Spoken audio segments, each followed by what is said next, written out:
Welcome to the One Player Podcast, the show on solitaire board games. I'm your host Albert, and this is episode 346.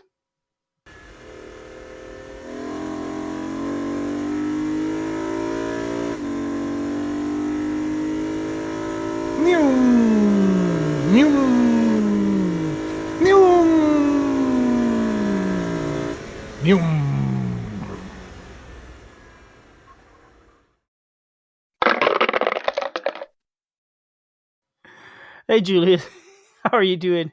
I'm feeling in a sound effecty type mood today. See, that's funny. I thought the game sounded more like "Nyum nyum nyum nyum." I don't think so. I guess I don't know necessarily how to pronounce it. The game we're going to be reviewing is NEOM, Create the City of Tomorrow. NEOM? I'm not sure. But to me, the word NEOM always made me think of like a car racing around. NEOM. Yeah, I don't know. NEOM is also a company. Sure, because it's a fun name. It's an urban area it's actually a city. It's an urban area being built by Saudi Arabia and Tabuk. Is that the mile-long city thing? Who knows? No, that's some other city. Oh no, that is the Mile Long City. The line. You've heard of that, right? It's just out in the middle of nowhere. They're building a city that's a mile long, and it's just skinny. And it's basically a high-rise building that's 1 mile long. I don't think that's the thing that they're referring to when they call it a NEOM. Well, but NEOM is also a city, so I wonder if NEOM is like Saudi for new city or something like that. Well, no, Neo is the Greek word for new. Yes. Yeah, so I think they're just making a play on Neo because the idea of the game is that it's a futuristic type of city. Okay. Yeah, okay. So NEOM, the one in Saudi Arabia, M is the first letter of the Crown Prince Mohammed bin Salman's name. That's why it's got an M. So let's move on to the actual game now. Yeah, so that was our theme. How thematic is this game? So NEOM. Tell me about this. Tell me a summary. Brief summary. NEOM is a tile drafting, a tile placement game where you're going to be drafting tiles over 3 rounds and placing them into a square grid on your city to create a city that's able to use resources and be able to make money. And hopefully by the end of the game, you will have made an efficient city to be able to make lots of money for yourself. So it's a city building game in a desert, maybe. It is themed as a city building game. Yep. Oh, okay. So interesting. Okay, so that says a lot there. I don't know what it is that it says. It's a tile drafting game more than a city building game. Yeah, yeah, drafting sort of like Seven Wonders kind of drafting too. Yes. So then tell us about the components. There is a whole bunch of cardboard for this game. So first you have your city boards, which mostly they're all just thematic different types of places. Like you got forests and you've got deserts and you got mountains, things like that. There's a minor difference with regard to each of them about what it is that resource you start with, but for the most part, it's just thematics. There are all of the there are all of the tiles for the different buildings that you have. Each building is going to be a square with different sort of roads coming through it. And generally, they all have a very similar iconography about what it is that they need, what it is that they provide, and you grab all those. There are the tokens that are used to show what stuff your city is producing. So if your city is producing ore anywhere in the city, you'll be able to take an ore token to show that you have now created that. Those tokens, the mere fact that your city produces it, is going to be worth a certain number of points based on the complexity of it. So there's raw ones that are 5-sided, then 6-sided, then the deluxe 8-sided tokens for the luxury goods. So those are just used to show what it is that your city is producing. And then there's money. Money is just used to show that you have money. It's the stand-in for points. Gotcha. Okay. So those resource tokens that you're talking about, does the image on it matter? Are there like a lot of different? There's like 6, I guess, of each kind. For the resource tokens? Yeah. So there's a whole bunch of them. I think there's 13 of them, maybe more. Okay. But they have different images on them. And so like you may find a mine, and so the mine will give you ore.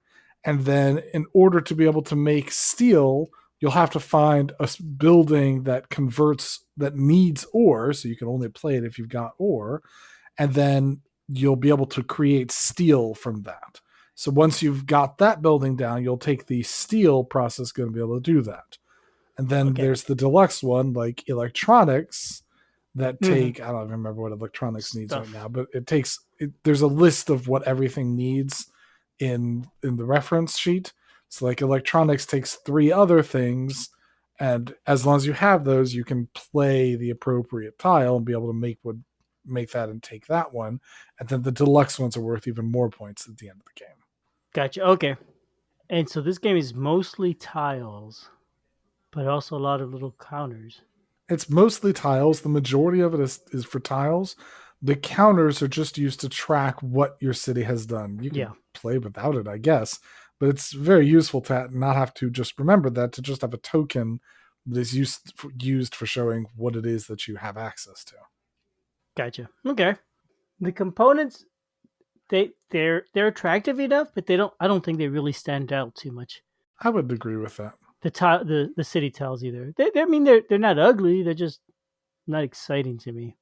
The art on them is very much muted. There's nothing out there. They're not big tokens. They're not being used to highlight or showcase the art. The art is it's standard. The iconography on it doesn't detract at any point in time. You're able to pretty clearly and efficiently see what it is. Some of them have a little more difficult iconography to be able to understand, but there's a full reference sheet for what every single tile does if you need explanations for it. And for basically any of the ones that give points in interesting ways, you'll need the reference to learn what that one does until you get a Mm-hmm. little bit better interpreting the iconography. But the iconography is perfectly fine, understandable, adequate. Yeah, it doesn't have a great table presence, but it's enough to get you by. Okay. And each tile has a picture of a building or buildings on it, and they're all more or less futuristic looking. And it looks like every single tile is distinct. I don't see any buildings repeating at all. I don't know if that's true. I think that there are ones that repeat. Hmm. Yeah. Like the fire department repeats, lumber mill repeats. There's repeating ones. There's a few. Okay. I'm looking at a picture on BGG, and it looks like it has all the tiles spread out, and I'm not seeing any next to each other that repeat. But there's so many. I mean, I guess they might not be Yeah. positioned right next to each other. There's a big giant pile of them. Yeah. I think also you wouldn't notice if you were playing if they were repeating, to tell you the honest truth. Or at Gotcha. least Okay. I don't. Yeah. There's enough variety that if it's not going to make any difference. I'm not even paying attention to the images of the buildings when I'm playing, because for the most part they're all just indistinct building blobs. I don't know how I feel about the art on the cover either. It looks kind of cool, but it also kind of to me kind of boring. I've seen this game at my game store before, and every time I've seen it, I say, "Oh, one player." I don't know. It doesn't. I think the cover art looks fine. Again, it's not blameworthy, Yeah. it's just sufficient, and I think that's all I'm going to say for it. Okay. Anything else about the components? I think that's about it for the components. Shall we move on to rules? Okay. So, understanding that I think that the game, if you understand how something like Seven Wonders works, because becomes much easier, because then you understand how the drafting style works. At that point in time, it's all about being able to place the tiles out. That is a little more complicated, and the actions that you take for that. There's a little bit of understanding that you have to have for how it is that you place tiles. And then there's like some corner cases about removing tiles and trade routes and being safe and spending money extra, things like that. It feels like a slightly more complicated version, some more stuff added on to Seven Wonders. Definitely, I think the Seven Wonders vibe is strong. Mm-hmm. So I think the rules conveys that pretty well. I didn't have any particular issues with the rules, but I certainly think that was because of my experience. I don't think that giving the game for someone to understand if they don't already have a basis and how drafting works will make it particularly easy. Switching to the solo version of the rules, essentially, when as with many solo games where you're drafting, you're doing a single person draft where you have to pick some and put the others back. and it explains how to do that, how to set that up. So certainly for the solo rules, I think it's just fine. It is the type of solo rules where it explains all of the game and then tells you the solo rules afterwards. So I Mm-hmm. know Albert's going to hate on that, but Mm-hmm. I don't have any issues with it. The solo rules are not complicated, and I think that's a perfectly fine way of doing that. Yeah, I kind of went through the rule book earlier, and I did notice that it had that separation. It actually even said it did say at the beginning, said the 1 and 2 player game is different enough that there's instructions on how to do that later. And they mentioned that, and they made it sound like it's actually very different, but it didn't look like it was that really big a deal. Like most of the game is similar. There's just some changes. I would say that there is a. We're not talking about two-player games here, but I would say that the two-player game in particular plays very different than multiplayer when you're playing with more people. With multiplayer, the way it is that you're shuffling it up, you have these packs, very similar to the solo. You have these packs that you're going to be shuffling them up and turn between the other packs. It becomes um, very competitive, I think would be Oh, the way of doing it, because you see everything all at once every single time you're doing it. You have a lot of time to wait and consider. You don't pick simultaneously with both people. You have to choose uh, each of you at a point in time when you're all looking at it. You have to take actual turns. It doesn't feel as much like a drafting game, but you're playing with two players, so it's yeah. harder to do a drafting game with two That players. that actually sounds like it'd be a more fun kind of drafting where it's all open information. Kind of like in a like baseball drafting where you're picking the players and everybody that's coming up in the order. So you think more about who you want to pick. Um, but if you're doing that in a 3 player game or more, I imagine it'll take a long, long time, which is probably why they didn't do that. They But did do with two that. players, it seems like a great idea. Solitaire though, that probably also doesn't work as well. One thing I noticed about the rulebook, and it's worth mentioning, this game is published by Lookout Games. They make Agricola and all those other games by Uwe Rosenberg. It does have very much that style of rule. If you're familiar with those rule books, you'll find it familiar and easy. At the end, it's got a huge appendix of all the different tiles and all that, so you could see what each one means. Yeah, I was referring to that. You need that for this game. Hmm. There's a lot of them because it's all iconography on the tiles. Some of them you really are going to have to reference.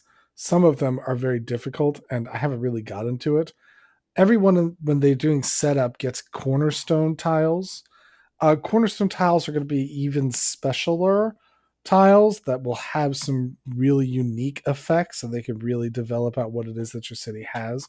They can create a lot of asymmetry and something to sort of shoot at when you're going through and wanting to have an overarching goal. I felt like the cornerstone tiles were the ones that I most often needed to reference, Hmm. and that's okay. You get Yeah. them right at the beginning of the game, and they're supposed to be complicated because they sort of determine the nature and feel of the game for you. So I'm okay with that. But those are the ones that you definitely needed to have that reference thing for. Okay. Yeah. The other thing I noticed about the rules, um, and they were clear enough to follow, and everything made sense. There's a moment where I'm reading, and it had, aha, this is drafting like Seven Wonders. Why didn't they just say that at the beginning before all the rules? It'll save me a lot of time trying to figure out what the game's about. So they can't do that. I know they can't say like Seven Wonders, but they could have said this is in. There's a little summary at the beginning. I wish I had said this is a drafting game in which you'll pass tiles to the next player during the round, and that little sentence would have made a big difference in how long it took me to understand it. Not that it was hard at all. Not saying it was hard, but I do wish I had been in there anyway. Otherwise, yeah, I'm reading the rules and I'm going through the paragraph. I said, this sounds like Seven Wonders. It also reminds me of Between Two Cities, actually. More so, I think, because it's also you're building a city on a grid. So I said, hey, this is familiar. This is almost. I'm surprised it doesn't remind you of Suburbia. I have not played that as much. I played it a couple times, and then I think that game moved on. Yeah. This was spoiler for the end. This was meant to a certain degree to replace Suburbia for me. Ah, It isn't going to live up to that, but we'll get back to that. okay, all right. So we are done with the rules, I think, unless there's anything else you want to mention about them. I don't think so. I'm ready to move on. Okay. Saying Theme. We already talked about the theme. Yeah, it sounds like it's pretty light for you. You dropped hints about that. Oh, I guess I'll just be explicit with it. It's a city builder. Um, all of the tiles make perfect sense. Like if the reason why a zoning authority does what it does is fine. Like all the different things make perfect sense. The floods happen. It feels like a city builder, like in the level of Sim City. So it makes perfect sense. It's not a theme that is, a huge. It's not something that excited me. It Okay. wasn't. Nothing about it was super cool. It just is. Yeah, but It the just way you is. described it, it's like, oh, I didn't even notice the buildings on there. Really, it's like, yeah, like the theme isn't really catching your attention whatsoever. It's really more about Yeah. the mechanics for you for this game. Yeah. That's the impression I got. Excuse me. Accurate. All right, so that's theme. Yeah. Gameplay. I want to talk about gameplay. Yeah, okay. Well, and I want to say it does not feel like you're building a mile long building in the desert either. Truth. Okie doke. Gameplay then. So it's a Cool. So drafting. you're probably familiar with how drafting works. Mm-hmm. You mean like You in Seven draft Wonders? tiles. Yeah, like in Seven Wonders. You probably have gotten that one down. Mm-hmm. Perhaps the only twist that this one can have is that there are disasters. One tile each time has a disaster. If you're picking the disaster, everyone else has to have a bad thing happen. If no one selects a disaster, then it depends on the player count for the game. When it's in solo, the disaster is going to happen at one point in time anyway. When it's in two player, the disasters are going to happen at one point in time anyway. When it's multiplayer, it just doesn't happen. So when you're playing multiplayer and you're taking that disaster, oh boy, do you get some bad looks from people. Oh boy, people do not get happy. I bet. Especially because there are specific buildings that you can have that prevents you from getting affected by disaster. So if you pick a disaster and it's really only affecting like one or two people, oh boy, do people not get happy for I you? bet, yeah. And so if you pick the disaster, you're basically shielding yourself. You're not going to get affected by the disaster, but you're also not going to get any buildings this round. Correct. So you're not advancing yourself. You're only setting everybody else back. Correct. Okay. And you're only setting back those people who don't have the protection building. That sounds mean. Okay.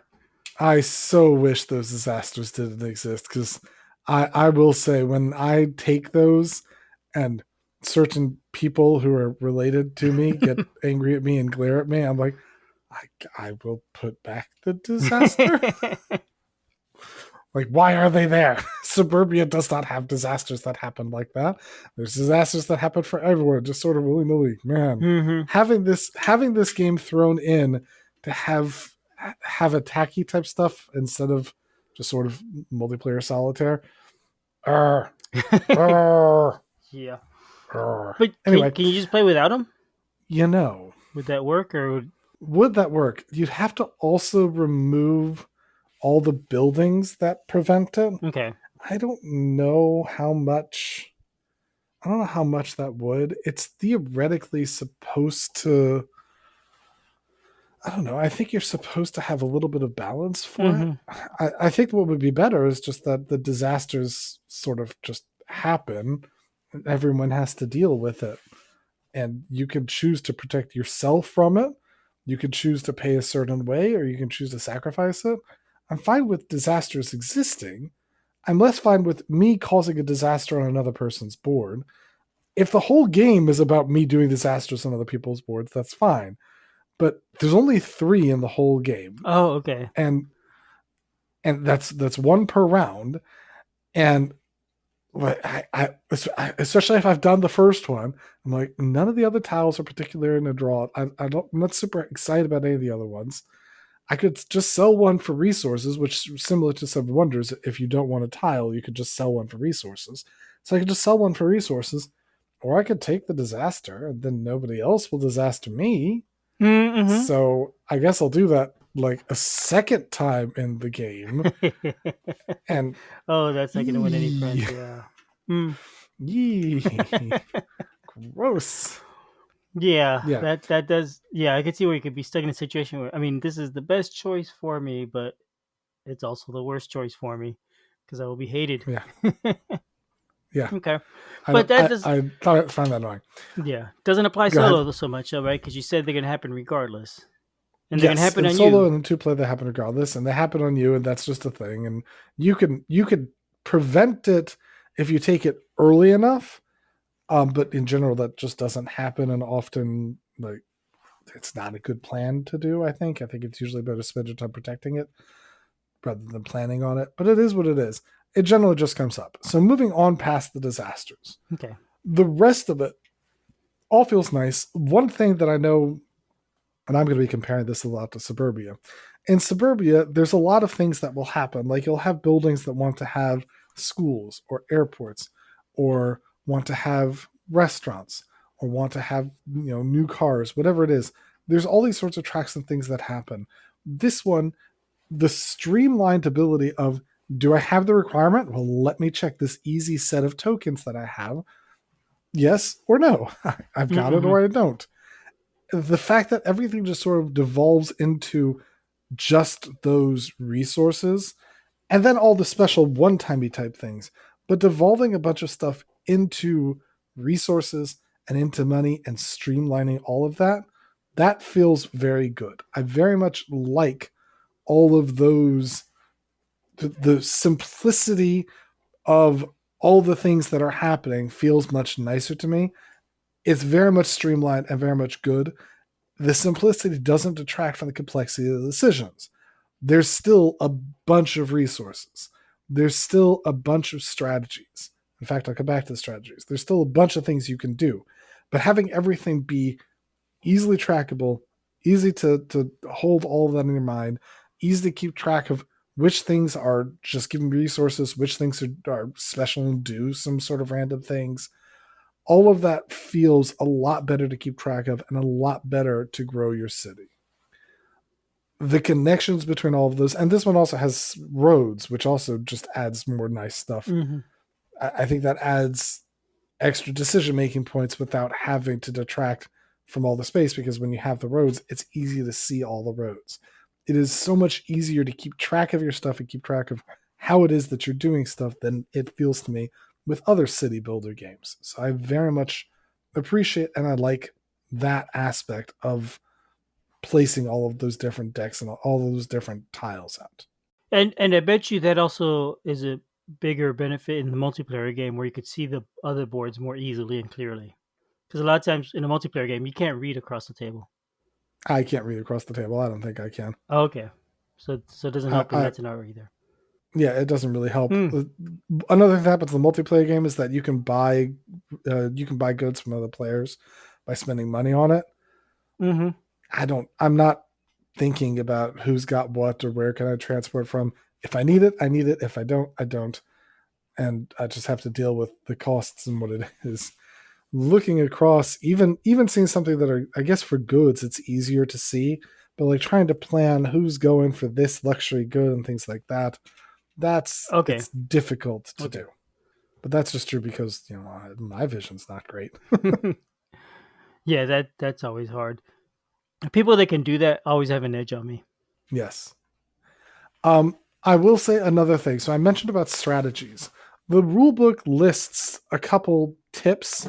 One tip that it gives is you need to essentially memorize the good dependency tiers. So, for example, I mentioned that with electronics, it takes 3 special goods to get that, and then those goods require other things.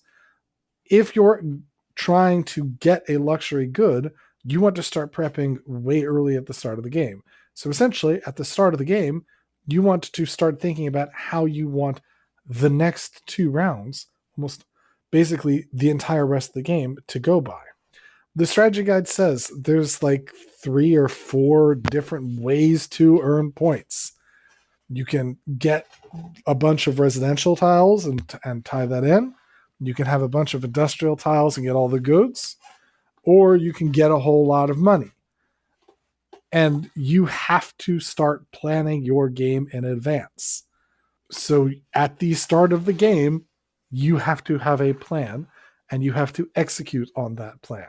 If you don't remember that, if you can't keep track of it, or if you get Uh, stuck being like, ooh, a shiny tile that I've never seen before, Can I use it? I don't know. Let's try it because I've never seen the this particular thing or whatever it is. It's not you've got to have a plan and you've got to do a Yeah, plan. yeah. Okay. I won't do well at this game because I'll fall for the shinies every time. Well, here's the thing. In all honesty, I don't know that there's that much shiny about it because all of it Mm. devolves into, hey, there's a resource. This thing gives me a resource or it doesn't. The tiles aren't particularly awesome, I don't think. Some of the special ones are, but you rarely see some of the special ones. I think most of the time I see a shiny, it's gonna be at the beginning of the game. It's those cornerstone tiles, and I want to use the cornerstone tiles, and I want to do special things. I will say that of the different strategies that I found, I think some of the strategies are more fun for me than others. Like, for example, generating a lot of money for me, I don't find as much good as producing a bunch of goods or getting a whole bunch of neighborhoods. But I mean, they say here are some typical strategies that are successful. I don't know if I'm just dumb. I I find it less fun when a game is like, here's how you win. Here is the strategy guide. I don't read strategy guides for video games. I don't read strategy guides for board games. I don't really very often participate in competitive like trading card games, Yeah. TCGs. I don't net deck. I could net deck. I could go get the competitive deck and play the competitive deck and read the strategies and figure out exactly how to do it. I usually only do those things after I've explored for a while and tried to figure things out myself and hopefully did figure things out for myself because part of that is part of the fun. Mm-hmm. If it's a game where if the game has to tell me, hey, you need to have a plan, here's some good plans for you to do in order for you to win the game, it tends to give a little bit of a negative feeling to me. I like to have the exploration of the game.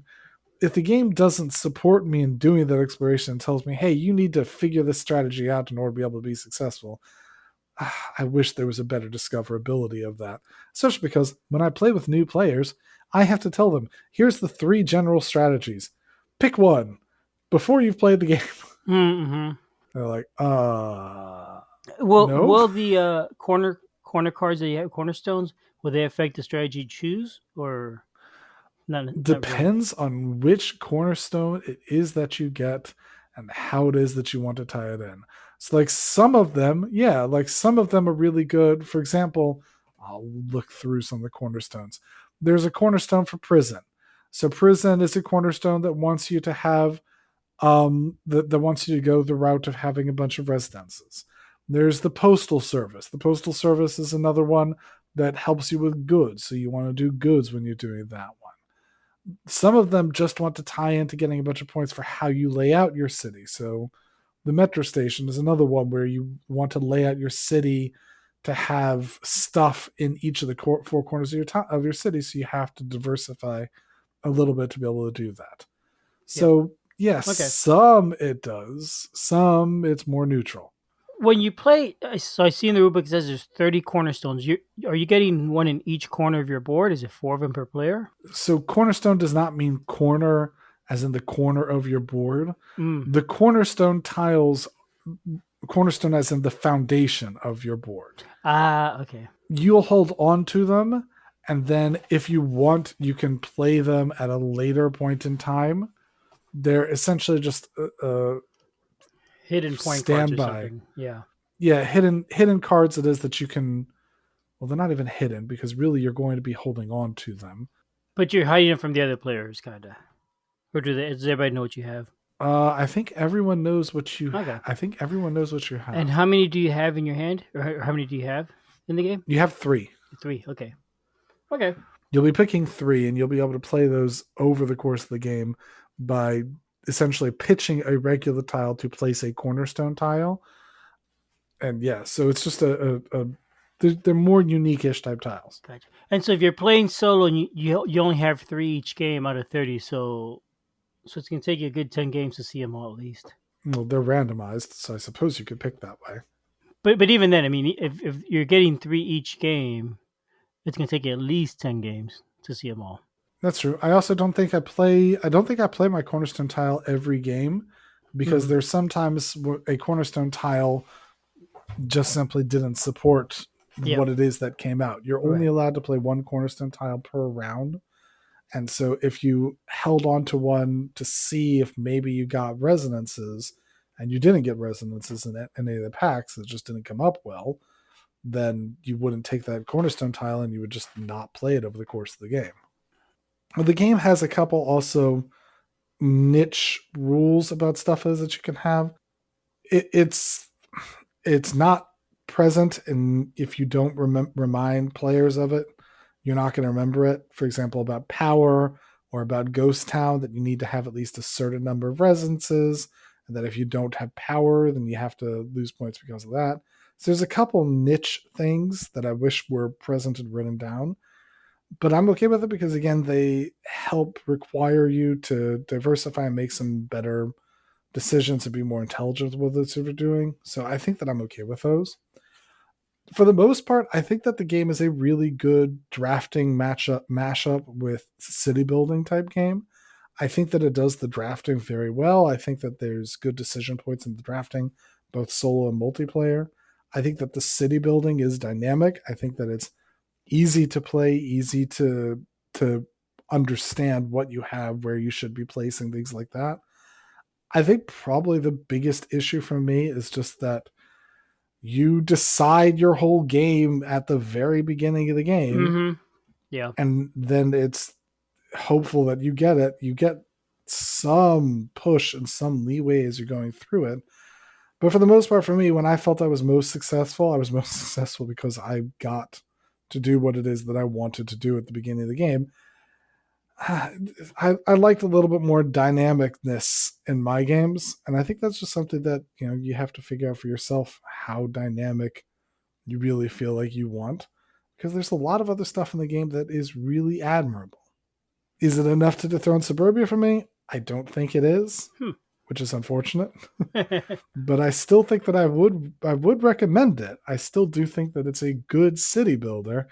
I just don't put it in the category of a great city builder. Interesting also that you went to replace Suburbia.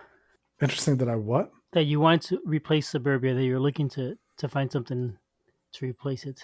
Yeah, I'd like to have a really nice one. Okay. How long does it take to play solo? Like 30 minutes or so, That's not bad. not including setup time. Gotcha. And setup is just take all the tiles out of the box. The tiles are sorted by age. They're sorted by rounds, so round one, two, three, and the cornerstone tiles. So you have to sort them out and then pick them. It usually doesn't take me very long just to pick a tile and place it on the board. I don't really dither too much with the decision, so it moves pretty fast through all the different rounds. Yep. Okay. I mean, it doesn't sound too bad for half-hour solo game. Sounds like it's relatively thinky also for that amount of Yeah, time. it's got good decision points in it. There's definitely with what to think about when you're playing it. I'm not going to disagree with that. I just think that a lot of the decision points just sort of feel scripted to me. I think really the fact that you had to tell me the strategy just sort of was a little off-putting to me, and that is a super personal thing. Yeah, it's kind of weird they say that. Um, you don't see that often in games at all.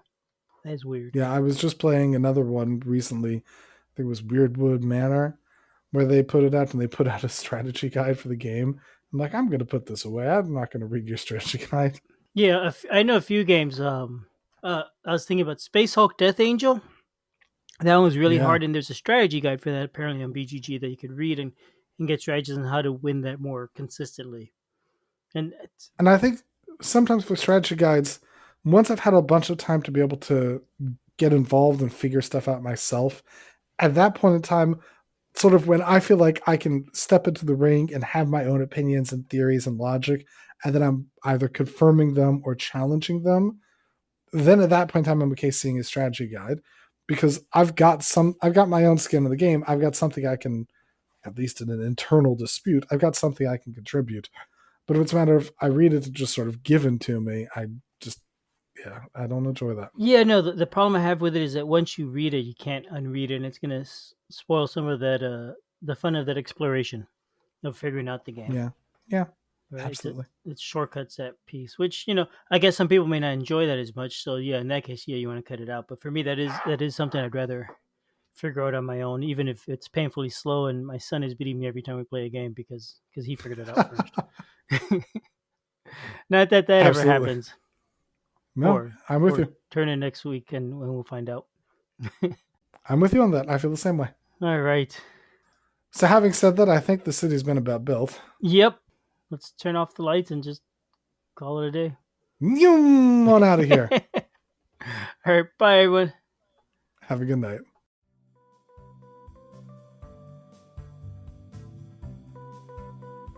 Thanks for listening. We love feedback, so we love hearing from you. You can reach me at julius@oneplayerpodcast.com or JLBird on BGG, and Albert can be reached at albert@oneplayerpodcast.com or Fractalute on BGG. Our website is oneplayerpodcast.com with the number 1, and we're also on Twitter at oneplayerpodcast. The intro music is copyright Angus, can be found at jamendo.com. The transition music is copyright by Dan Elduce Pancaldi, whose page is at donpancaldi.com. The One Player Podcast is protected under a Creative Commons share-alike license. Thanks for listening.